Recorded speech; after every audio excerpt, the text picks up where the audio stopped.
ਇੱਕੋ ਹੀ ਹਯਾਤੀ ਦਾ ਮਿਆਰ ਹੋਣਾ ਚਾਹੀਦਾ।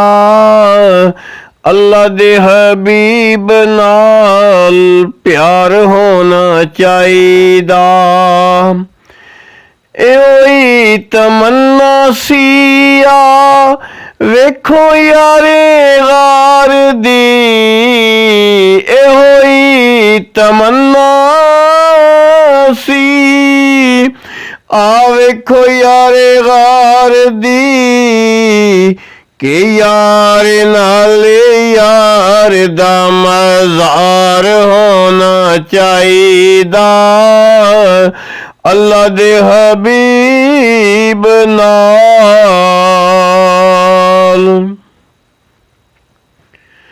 ਜਿਹੜੇ ਮੇਰੇ ਆਕਾ ਦੀਆਂ ਮਹਿਫਲਾਂ ਸਜਾਉਂਦੇ ਨੇ, ਜਿਹੜੇ ਮੇਰੇ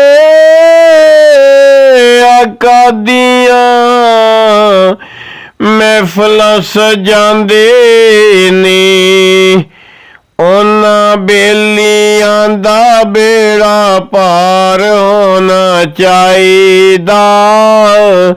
ਅੱਲਾ ਦੇ ਹਬੀਬ ਨਾਲ। ਆ ਜਾਏ ਤੈਬਾ ਚੋਂ ਜੇ ਖੁਦ ਸੋਨਾ ਤੇਰੀ ਖਬਰ ਲਈ,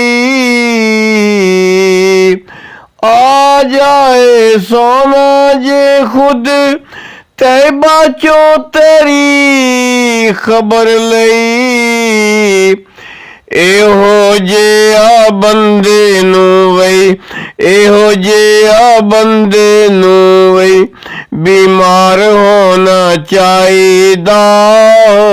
अल्लाह दे हबीब नाल प्यार होना चाहिदा। इको ही हयाती दा म्यार होना चाहिदा।